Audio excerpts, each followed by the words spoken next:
बसता की जेवलं का कलंडला का एकदम म्हणजे काही म्हणजे आणलेली सतरंजी सुद्धा टाकता येते आणि हे डबल टिबल टाकलेले तुम्ही म्हणजे इतकं सॉफ्ट खाली तुम्ही गालीच्या दिलाय. आणि जेवणाचं पण पॉईंट, जेवण पण एवढं छान आणि एवढं क्वालिटी जसं काही लग्नामध्ये आपण जेवण करतो एखाद्या तसं 7-8 दिवस जेवणामध्ये. जे लग्न म्हणजे दादा 7 दिवसाचं 7 लग्न, त्याच्या अगोदर तुमच्या अगोदरचे जेवण चालू म्हणजे 15 दिवसापासून कंटिन्यू हा स्वयंपाक चालू आणि क्वालिटी सुद्धा एक नंबर. असं ऑइली नाही की तेलकट कुठल्याही अजीला त्रास होतो नाही तर प्रत्येक पंडालमध्ये जुलाब होता, त्रास होतो. आणि विशेष म्हणजे माझ्या म्हणजे मी आता रात्रीची पंडालमध्ये पोळी ही माहीतच चक्क सकाळ संध्याकाळ पोळी आणि एवढी सॉफ्ट आजी आता एवढ्या खुश आहे. अरे चपाती आणि लई भाजीचा त्रास नाही हो, काय भाज्या अरे बा एवढ्या खुश आहे. झोपायला सॉफ्ट आणि चहा तर नुसता टक्कर आहे. म्हणजे खरंच म्हणजे सत्तावित्त पैसाचा उपयोग जो केला म्हणजे कथेमध्ये ऐकलं होतं की राजा जेव्हा दुष्काळ पडतो तेव्हा तो आपलं अन्न भांडार पण इथे तर दादांनी चमत्कार खाव धन लुटावं म्हणजे वेगवेगळे फ्लेवर मला सक्त खा म्हणजे बापरे काय दादा. आणि दादांना देवरात बसावं असं वाटतं. मेन मुद्द्याचा पॉईंट सर्वीकडे पास असतात, इथं पास बिलकुल नाहीये. इथं सर्वांना व्हीआयपी असो, डॉक्टर असो, वकील असो, गरीब शेतकरी असो, सर्वांना एका ठिकाणी बसवलेलं आहे. छान वाटतंय. आणि इथं आल्यानंतर पण या सतरंजीवरही आल्यानंतर असं वाटतं की आम्ही व्हीआयपीच आहे का असंच वाटतंय. दादांनी व्हीआयपी पण काढून सगळ्यांना पंडालमध्ये आतापर्यंत हे गळ्यामध्ये आणि हे खूप छान केलं. वेगळी आयडिया आम्ही जेव्हा जेवण करतो ना जिथं आम्ही जेवण करतो दादा पण आमच्या तिथे सोबतच जेवण करतात. ही एक गोष्ट म्हणजे जी राजाची माझी सारवी कथा आहे दादांमध्ये खूपच म्हणजे माझी दुसरी कथा आहे. मी पण बघितली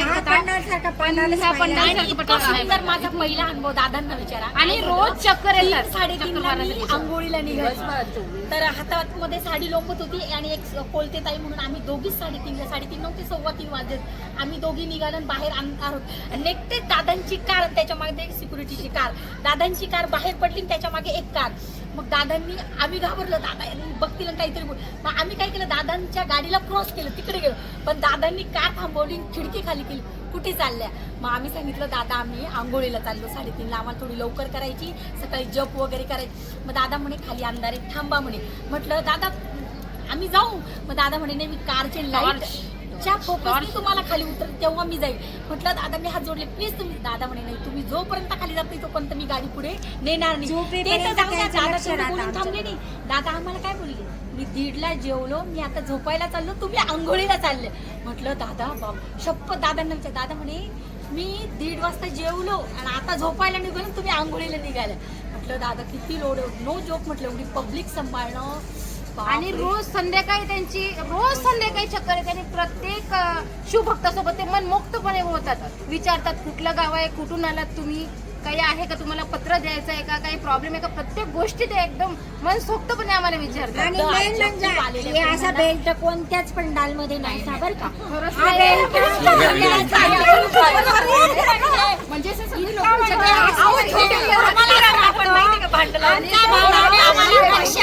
आणलेलं हे आमच्या भावाने हे बेल्ट जो आहे ना रक्षण म्हणून आहे. आजी आहे ना ऐका अशा जेवायला बसता बरं का सेवेकरी पण अशा जेवण आणि दादांना बोलली दादांना आम्ही माहेरी आलेलो आहे तुमचा भाऊ आहे म्हणे. माझं एवढं मन भरून आलं आणि मला तर खरं माहेरी झाल्यासारखं वाटतंय. आणि बाबा म्हणताना शिवूर तुम्ही माहेरी आले तसंच आमचं हे शिवूरच आहे. शिवूर नाही आहे शिवूरच आहे आम्हाला खूप खुश. दादांसाठी आम्ही काय करावं आम्हाला असं वाटतं.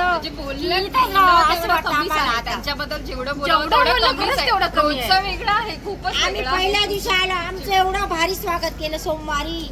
आम्ही फक्त सांगितलं आमचा उपवास आहे आम्हाला नाही जेवायचं तितकं फराळ आणलं तर आम्ही कधीच आम्ही फराळ केलेला नव्हता. पण आम्हाला त्या काकांनी म्हणजे आमच्यापेक्षा ते काका 60-70 वर्षाचे काकांनी आम्हाला वाढलं. आम्हाला इतकं दुःख वाटायचं त्यांना मागता यायचं नाही पण त्यांनी वाढलं आम्हाला. त्या काकांनी मला इतकं वाटायचं एवढे मोठे लोक आपल्याला वाढून राहिले मला कसं तरी व्हायचं माझ्या जीवाला. आपण बिलकुलच नाहीये मोठ्यामध्ये छोट्यामध्ये गरीबामध्ये काम करतायत. दादांची कमान लावली गेटवर तिथे समोर टपरी तिथे तुमच्यातले असे म्हणजे स्टँडर्ड लोक बसलेले असतात, व्हाईट कपडेवाले, म्हणजे तुमच्यातलेच कोणी, तर तिथे गाववाले पण बसलेले असतात. तर ते त्या लोकांना सांगा खूप भारी माणूस आहे बा, या गावाला लाभलाय म्हणे हा माणूस, याला सांभाळायचं. राजा असे तिथे ते असे काही सोडवाले बसलेले होते आणि मी तिथे चार्जिंगला गेले. तुमचे पण माणसं ऐकून खूप भारी माणूस आहे म्हणे, शिरोडला हा माणूस मिळाला म्हणे, खूप जपलं पाहिजे नाही एवढी कथा म्हणजे करणं. खूप असा हात त्याचा आणि देताय. दादा सगळ्यांबरोबर फोटो काढताय. आम्ही हो, status टाकतोय. दादा पण, आमच्या- ताई पण आमचे सगळे नातेवाईक फोटो एवढे कौतुक करून राहिले तुम्हाला, त्या हो. माणसाबरोबर फोटो काढायला करून राहिले. आणि म्हणजे तुम्ही आमच्या किती जवळ भाग्यवान आहेत फोटो बुवा. काढतात, म्हणजे आम्ही status पाठवतोय ना, तर धावायला आमचं हे कौतुक आहे. मला ते एक तेले भारी बरं का हो, ते काय ठेवलेले तुम्ही हा, बघ, सर्व ऐका, ते एवढे तगडवट ठेवले बाय, अजिबात आवाज करत नाही. बाहेर आणि danger. बाकीच्या बंडलमधले त्यांना येडं- Bouncer अहो, danger. यांच्या एवढ्या बॉड्या जबरदस्त, कोणतेच बाई घाबरत नाही. म्हणजे त्यांच्याजवळ जात ते बॉडीगार्डची बॉडी पावडून बाउन्सर बाहेर सगळं भारी.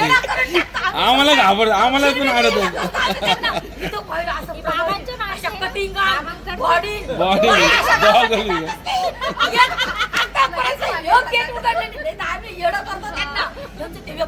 बॉडी पण पायाचं पळतं.